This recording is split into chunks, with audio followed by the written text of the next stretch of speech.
Chers élèves, bonjour. Lors des séances précédentes, on a traité un mode de reproduction, il s'agit en l'occurrence de la reproduction sexuée chez les plantes à fleurs et chez les plantes sans fleurs.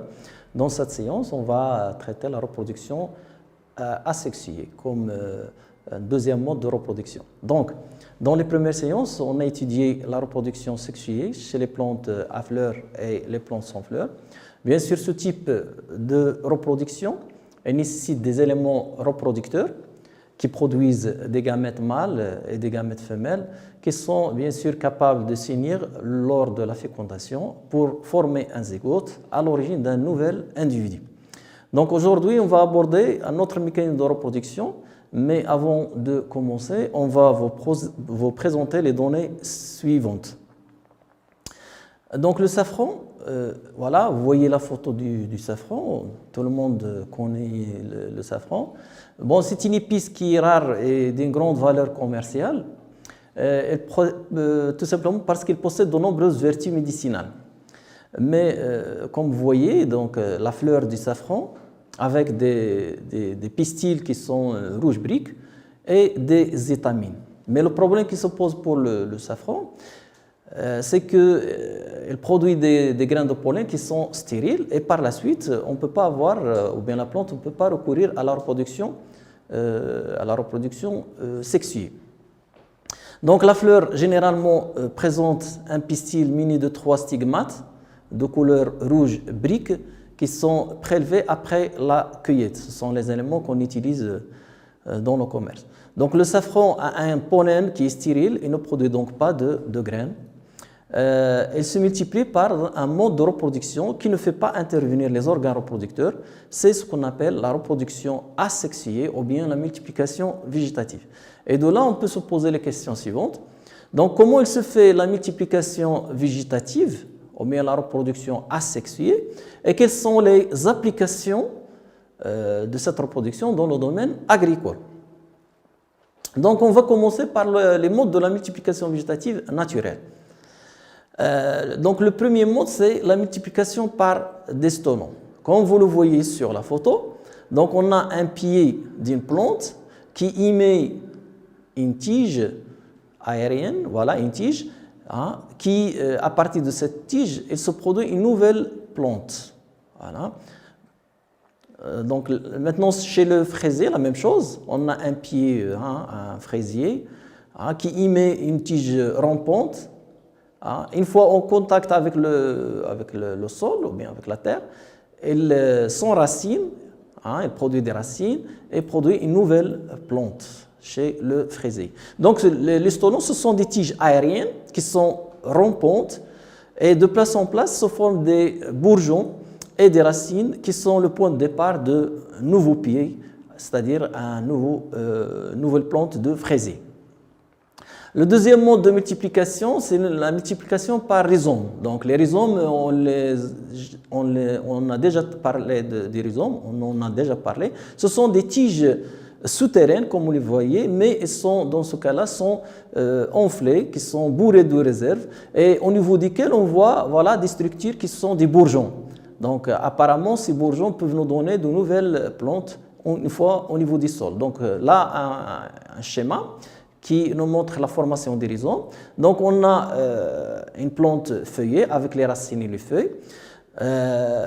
Cette plante peut émettre, ou bien peut former une tige souterraine, comme vous le voyez. Elle sera enflée de réserves, sera bourrée de réserves.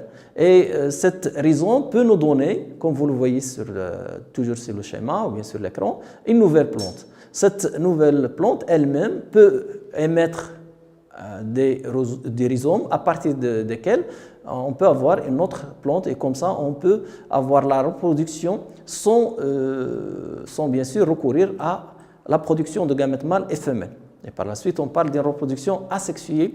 Donc les rhizomes, ce sont des tiges souterraines avec réserve qui peuvent s'enraciner, c'est-à-dire produire des racines et donner une nouvelle plante. C'est le cas chez les gingembre, chez le riz, l'asperge et certains fougères. Maintenant, on va entamer un troisième mode de multiplication asexuée. Il s'agit en l'occurrence de la multiplication par des tubercules. Donc, les tubercules peuvent être, pour vous rappeler, peuvent être soit des racines transformées ou bien des tiges transformées. Dans le cas présent que vous voyez sur la photo, il s'agit d'une pomme de terre. C'est une tige transformée. Donc, au niveau de la pomme de terre, on voit des yeux, voilà, des yeux, à partir desquels aboutissent ou bien se forment de nouvelles plantes. Donc, à partir d'un même tubercule, on peut avoir plusieurs plantes. Là, à partir d'une tubercule, comme vous le voyez, qui va donner par exemple une plante, et cette plante peut produire plusieurs tubercules, qu'on peut, ou bien que chacune peut nous donner une nouvelle plante. On va en parler de ces tubercules, de ce cas-là, lorsqu'on va traiter la multiplication sexuée pratiquée. Donc les tubercules, ce sont des organes de réserve, généralement qui sont souterrains, et qui assurent la survie des plantes pendant la saison d'hiver ou la période de sécheresse. Pour la pomme de terre, des tiges souterraines renflées par les réserves permettent d'obtenir de nouvelles plantes par développement du bourgeon. Il y a un autre cas des tubercules qui sont en fait des racines, c'est le cas du dahlia. Le dahlia produit des tubercules également, comme les pommes de terre, mais qui sont en fait des racines et non pas des tiges. Donc, un autre mode de multiplication asexuée, c'est la multiplication par les bulbes. Donc, c'est quoi les bulbes? Donc, les bulbes, on peut en parler nettement chez l'ail, comme vous voyez, voilà. Donc, l'ail, c'est une bulbe qui est formée par de petites bulbes qu'on appelle les bulbes. Donc, elles sont attachées à la base par une tige, voilà, une tige qui est aplatie. Donc, à partir de cette tige, on va avoir l'émergence ou bien la formation de bulbes. En fait, ces bulbes, ce sont des bourgeons qui sont bourrés de réserves, c'est-à-dire remplis de réserves. Et chaque bulbe peut nous donner une nouvelle plante. Donc ici, on a d'autres exemples de plantes qui recourent à la multiplication par des bulbes. Donc je dirais que les bulbes, ce sont des bulbes secondaires, c'est-à-dire qui se forment à partir du bulbe principal et qui se forment sur le côté du bulbe, qui bien sûr sont capables de s'en détacher, c'est-à-dire de se détacher de la plante mère, puis de s'enraciner pour se développer en une nouvelle plante, l'exemple de l'ail, l'oignon et le safran qu'on a vu lors de l'introduction. Un autre mode de multiplication, c'est la multiplication par bipartition. Bipartition, bi, ça veut dire deux, partition, ça veut dire division. Donc, ce mode, on peut le voir chez les organismes unicellulaires. Vous voyez, un organisme qui est unicellulaire peut se diviser pour donner deux organismes, deux cellules. Chacun va donner un nouveau organisme. On parle dans ce cas de bipartition végétale ou végétatif. Donc, en conclusion, on va résumer, si vous voulez, que la reproduction asexuée ou bien multiplication végétative, il se fait à partir d'une seule et même plante. Elle permet d'obtenir des individus qui sont génétiquement identiques. Elle est plus simple et plus rapide. Elle peut se faire par différents modes, soit les stolons, les rhizomes, les tubercules, les bulbes, et par bipartition végétative. Il faut rappeler ici que la reproduction asexuée repose sur les divisions mitotiques, et comme on l'a déjà dit, les divisions mitotiques donnent des cellules qui sont génétiquement identiques, et par la suite, tous les individus issus de la reproduction asexuée seront bien sûr identiques génétiquement. Ils présentent les mêmes caractères héréditaires. Donc, les modes de reproduction asexuée ont été bien sûr exploités par l'homme dans le domaine agricole. Donc, c'est ce qu'on voit dans le deuxième axe. Donc, en agronomie, les végétaux cultivés sont souvent sélectionnés par leur goût ou bien par leur résistance aux intempéries, leur grande capacité à produire des fruits, etc. Et c'est grâce aux capacités de reproduction asexuée des plantes qu'on peut les reproduire à l'identique et ainsi produire et utiliser à grande échelle les végétaux intéressants. Donc maintenant, on va passer au deuxième axe concernant les applications de la multiplication végétative dans le domaine agricole. Donc avec la première technique, le bouturage. C'est quoi le bouturage? Donc le document suivant va nous montrer le principe du bouturage. Donc le bouturage consiste à fragmenter la plante en des fragments, hein, et chaque fragment, on va l'enterrer ou bien l'implanter ou bien le planter dans le sol et va s'enraciner bien sûr et nous donner une nouvelle plante. Donc le bouturage, son principe repose sur le fait suivant. On met en terre un fragment de plante dépourvu de racines, donc ce qu'on appelle une bouture, et des racines vont apparaître et vont donner naissance à un nouveau plant. La deuxième technique, hein, de reproduction asexuée appliquée, c'est le micro-bouturage. Donc il consiste en quoi? Donc, pour étudier le micro-bouturage, on va traiter l'exemple des pommes de terre. Donc, on a par exemple sélectionné des pommes de terre pour des caractères qui sont intéressants, hein. Donc, on veut reproduire à l'identique des pommes de terre qui présentent ces mêmes caractères ou bien ces mêmes caractéristiques. Donc, qu'est-ce qu'on fait? Donc, la procédure, on va commencer tout simplement par le prélèvement d'un bourgeon. Hein, c'est la première étape. Bien sûr, on travaille de façon stérile. Hein. On va mettre en culture ces bourgeons. Les bourgeons vont se développer, vont nous donner une tige à partir de ces bourgeons. Après, qu'est-ce qu'on va faire? On va procéder à la segmentation de la tige pour avoir plusieurs boutures. Voilà. Donc, chaque bouture, on va la mettre en culture dans des tubes à essai. Voilà. Donc, et comme ça, on a recourir à la reproduction asexuée ou bien la multiplication végétative. Après le développement de ces boutures, qui vont nous donner des plantes, on va passer à l'étape de l'acclimatation. Ça veut dire quoi l'acclimatation? C'est-à-dire qu'on va essayer de mettre ces plantes dans un milieu pour s'adapter dans des sous-serres, dans des serres plutôt. On va les mettre dans des serres pour s'adapter aux conditions climatiques. Après quoi, on va passer au champ pour les planter dans le terrain, dans le champ. Et comme ça, on va avoir une multitude de pommes de terre qui ont le même caractère héréditaire et qui ont les mêmes caractères qu'on a choisis et sélectionnés au départ. Donc, à partir d'un bourgeon, hein, on peut avoir une multitude de plantes qui ont le même caractère héréditaire et qui ont les mêmes caractères qu'on a choisis et sélectionnés au départ. Donc, après la germination de la pomme de terre, on prélève l'explant, on le coupe et on le met en culture stérile dans un milieu nutritif permettant son développement en nouvelles plantes qui se sera enracinée.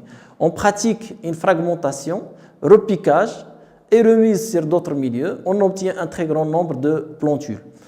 Le micro-bouturage est la technique la plus répandue pour produire en un minimum de temps un très grand nombre de plantes génétiquement identiques à la plante de départ. Maintenant, on va passer à la troisième technique. Il s'agit en l'occurrence du marcottage. Donc, le document qui suit va nous montrer le principe du marcottage, comme vous le voyez sur la photo. On plie un rameau qui est attaché à une plante. Hein, on le fixe sur le sol, hein, à l'aide d'un instrument, voilà, un crochet.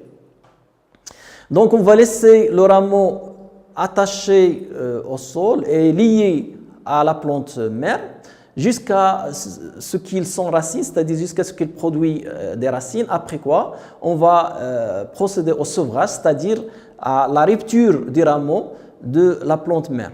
Donc, le marcottage, il consiste à forcer la mise en contact d'une partie aérienne d'une plante avec un substrat humide jusqu'à l'apparition de racines et on peut alors sevrer la marcotte, hein, c'est-à-dire séparer la partie aérienne avec ses nouvelles racines de la plante mère. On distingue bien sûr plusieurs techniques de marcottage. Donc, on a un marcottage par couchage simple, c'est-à-dire on plie un rameau. Hein. Donc, le marcottage par couchage simple consiste à incliner une branche vers le sol et à enterrer une partie en vue de son enracinement. Voilà. Un deuxième type de marcottage, le marcottage en serpenteau, hein, ça vient de serpent. Donc ce marcottage, son principe c'est le même que celui du couchage simple, mais dans ce cas les rameaux sont plus longs, voilà, et sont plus souples, ils sont courbés plusieurs fois. Ils demandent évidemment à être maintenus à chaque contact avec le sol. Donc le but c'est d'avoir plusieurs plantes à partir d'un seul et même rameau. Un autre type de marcotage, c'est le marcotage en CP, comme vous le voyez. On le pratique pour les branches ou bien pour les qui sont un peu rigides. Donc, il est aussi appelé marcotage par butage et se pratique sur les plantes rigides qu'on ne peut pas plier jusqu'au sol et sur les plantes émettant facilement des rejets. Donc, à partir d'un même pied, on peut avoir à la fois plusieurs plantes. Hein, et comme ça, on va aboutir à la multiplication asexuée. Donc, un dernier type qu'on va traiter, c'est le marcotage aérien. Donc également, il est pratiqué dans le cas des branches qui sont rigides. Donc lorsque la plante a multiplié, elle est trop rigide pour être pliée, on n'y met pas facilement de rejet. Le marcotage aérien est la meilleure alternative. Cette technique, elle est surtout employée pour multiplier des plantes d'intérieur. Maintenant, on va passer à un quatrième type de multiplication pratiquée, asexuée pratiquée. Il s'agit en l'occurrence du greffage. Donc la photo va nous montrer le principe du greffage. Donc comme vous le voyez, on a un greffon, hein, qu'on a sélectionné à partir d'une plante et un porte-greffe. Voilà, un porte-greffe. Donc qu'est-ce qu'on fait? Donc c'est en quelque sorte le greffage, c'est l'équivalent du bouturage. Donc le greffon, ça représente la bouture, mais avec la différence, c'est que le greffon, elle est implanté sur une autre plante. Par contre, dans le bouturage, la bouture, elle est implantée dans le sol. Donc elle consiste à implanter un bourgeon ou un rameau d'une espèce nommée greffon sur le tronc d'une autre espèce ou sur la partie inférieure d'une tige enracinée appelée porte-greffon. Elle permet de produire en masse et rapidement des plantes de qualité, fruitiers, vignes, etc., etc. Donc, quel type de greffon? Donc, on a un greffon par approche. On fait fusionner ou bien lier deux plantes, hein, pour bien sûr, ou bien deux rameaux, voilà, qui appartiennent à deux plantes différentes, ou bien la greffe en fonte. Voilà, on réalise une fonte et on introduit le greffon sur le porte-greffe. Voilà. Et enfin, c'est pas enfin, mais on a la greffe en équisson.